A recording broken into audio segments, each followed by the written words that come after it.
Oli mulamu mulungi omukutu ogwa There is still hope. There is still hope too. Issue eri ne testimony TV zonna zivaayo kubanga ate zisukuma. Kituufu. Bye weetaaga okubanga ate owulira ate ne byoteekeddwa okuwulira. Nagomezi tukyali mu 3 gwa 8.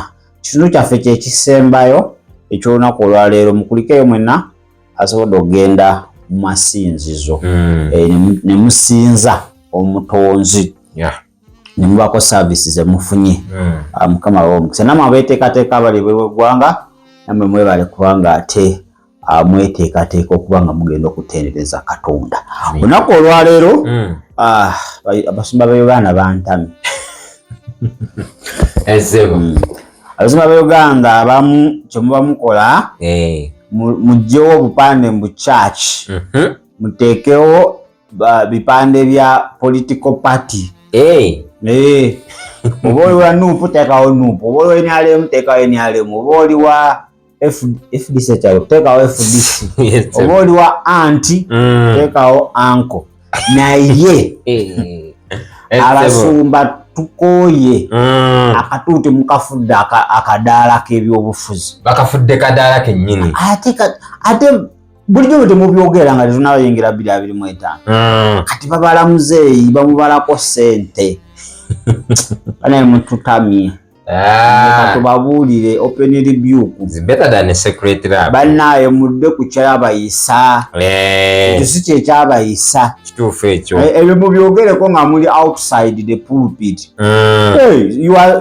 Ngoma zo mulimu gwa Mukama wa Yesu Kristo. Kituufu. Mu bisala bye eby'eddembe. Olina eddembe eryo. Okubaako kyowagira. Katonda wakuyita omuweereza ate tofuuka musibe. Ku that extent akuwa eddembe. Naye ebibyo ebyo ebisooka.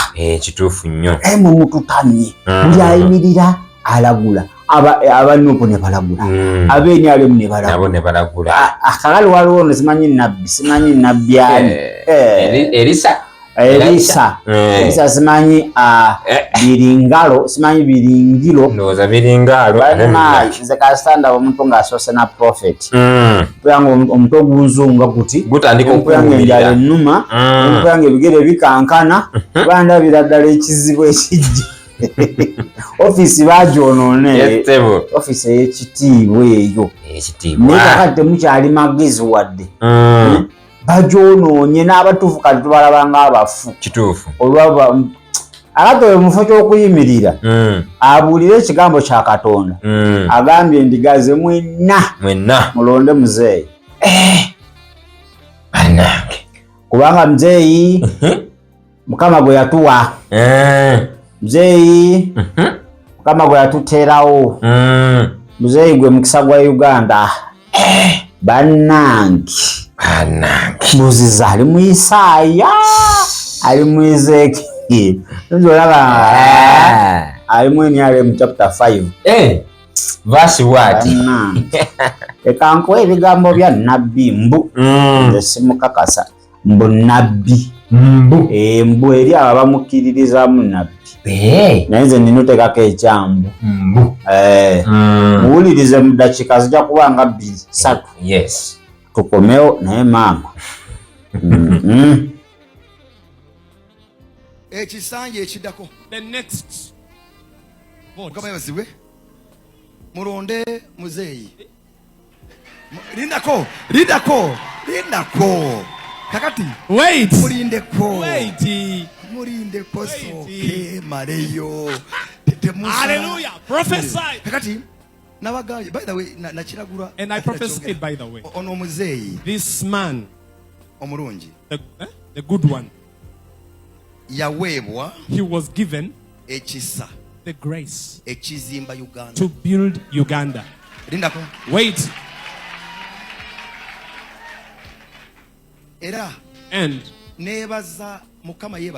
praise be to God. For Ugandans, it would have been very terrible. It would have been of shame. Just as you see, there is a nation that was built. He who built it went when he has cast it. Libya. Yes. Libya was built to a level that he wanted to even rule the whole world. So he was got it on zero. He was Gaddafi.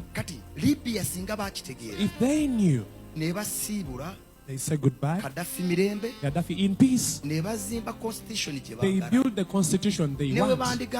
Even when they say the president who is coming next, let him do one term, the world would have stayed very calm. But they did a wrong thing to get the builder who has the secrets that are built.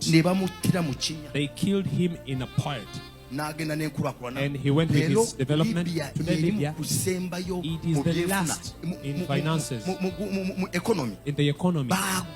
They fell down to the ground. Amen. Amen. Amen. The next term for Muzei is to just give a blessing. Bless you. You saw him. He was in Kololo. He stood with a wife and they said, Uganda, forgive us. Uganda, forgive us. That was prophetic. His soul is releasing. After he did the second thing, he got and anointed the nation. He got and anointed that ground. He said, my nation, I put it in your hands. It is written, no one will touch on what is anointed. Raise up your hands and shout amen. Let me live that.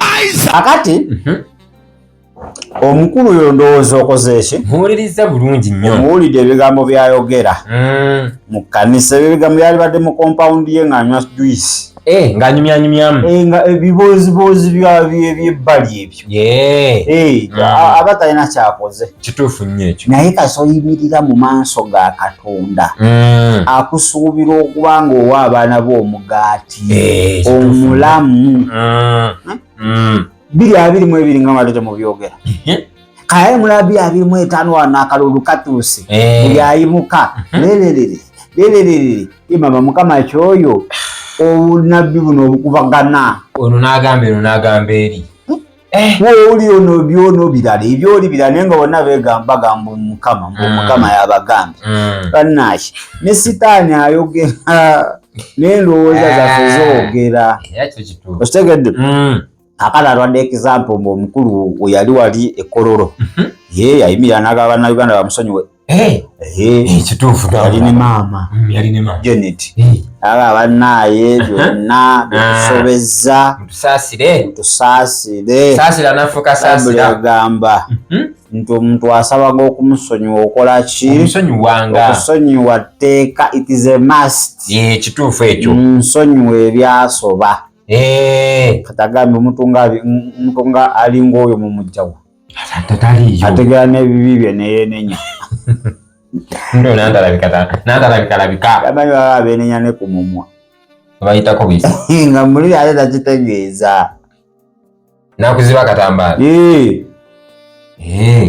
Yokaana ekisooka emu 9 akugamba wetwatula ebibi byaffe mwesigwa okubanga atusonyiwa n'okutunaaza. Okitegedde? Kalona mwesigwa. Naye bantu bangi baatula ku mumwa naye nga munda muli era wayitawo ebbanga tono liti n'olaba ebibala ebyemabega byenenya byonna nga bikomyewo nga bizzemu okubala. Era omukulu yafuna ku anointing. Yafuna efuta buna anointing ettaka mutwala nti Uganda eri blessed. Beera kino ekisanja ekijja omukulu kamala n'akiwuuta buva agenda kuba awabwe mukisa eggwanga lyonna gataddewa mukisa naawe agenda kuwa omugisa. Obwavu tobudduse nno. Obwavu bugenze kati. Ebizobeerawo ng'ayita n'akugamba n'ayimirira n'akugamba yakedde njikuwadde yiiyo wasomera wasimanya kumanya oba yiyo Amini bye yakola. Amini abagagaziga mu Uganda amini wali agoba abayindi. yakusanga nga busanyaga myofa mu kubanula leero yiyo njikuwadde ate abalinamu ku magezi be bakyabirina bagagga bavundu abamu kampa factory zagwanga ayo sanze omuntu lokoman omwadde factory tamanyi ne bagula materials tamanyi gye bajja byuma tamanyi kakati akolesa era wakuyambalinza bitunda mu butunsi kulafu Esebo ochagede so banaye atusaba abasumba baffe abalungi mukama be yateekawo mubeko be mukulembera kituufu bambi banaye akatuuti tukawule ne politics bino bintu byanjawulo nnyo bwe tubeera ku bizinensi ya mukama waffe biri tusooke tubireke ebyakayisaayi kituufu ekyo ojja biddira edda tunaakomangawo ku byo gwe mala okuweereza obeera awo nga muli awo mumeketa mbeerengeza mmwe mwana gayi muzee kiki okirabye otagaba nkusinzira gansi muzee tumwongere ojja kuba tolina buzibu naye akaseera ako ng'oyimiridde awo bantu bakusuubira okuba ng'obawa bulamu kituufu ekyo ayi mulimu obaoga abantu bawe muzeeyi nga embeera gye bayiseemu bamukwatira omwana bakwata bbaawe yalina obuntu bwatunda kesisi nebyola kati alabira ddala nga omuzza magombe akuno muzeeyi ajja kyusaamu okyegedde engeri ndoza gyefuse ku nsi amafuta ndowooza anakyusaamu ebintu bya politics ebyo saa bigendamu nnyo kuba siri muntu waabyo era nkulaba sirondanga nako kyobaawo wejja emyaka nina ne ID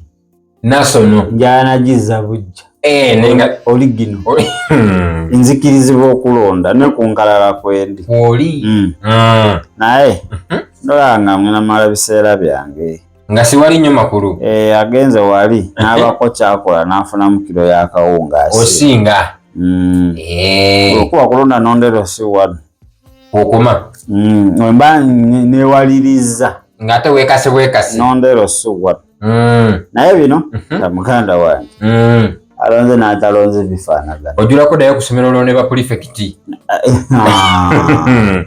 ennaku zino nebya pulifekiti byakibbi ennaku zino bano ebyokubba obululu byavaawa ne mu primary kati okubba obululu gyekuli bakukwatamu omuzadde alaba tica olweggulo namugaba omwana wange alina okuyitawo namwakyonya mimiro kwata ekizike kikubeeremu kwatirako ekinyaanya ekya DP kakati tulabe oba taalye nayimira gaa nti noyalanga amazima omuntu omuleeze nkaka nebifuluma okusinziira kulira kakiiko k'ebyokulonda k'essomero Agnes asinze Beatrice amusinze agamba naye tubadde tubala mu buli situemu teri Beatrice bamusingidde bateekawo obuntuntu politics zedategeera era kyo kituufu so abasumba butuyambe tuyambire ddala politics oyo sooke mumugye katuuti mumwogere nga mmwe si ku lw'ekkanisa toyimirira n'otegerera kanisa yonna nze mbagambye mulonde Nuupu nze mbagambye mulonde NRM ogenda leeta obuzibu mu kanisa muli mu kyaki tetuliiko bibiina kituufu tetuliiko kkala ffe tuwagira muntu ogwo Yesu Kristo tawangulwa kisanja kye tekiggwako tavuganyizibwa ali unbeatable tebamukompiitinga naye buli 10 ku 10 sitaani ne wagezaako wati bwakakwatemu bagenda ofuluma nga Yesu 10 sitaani negative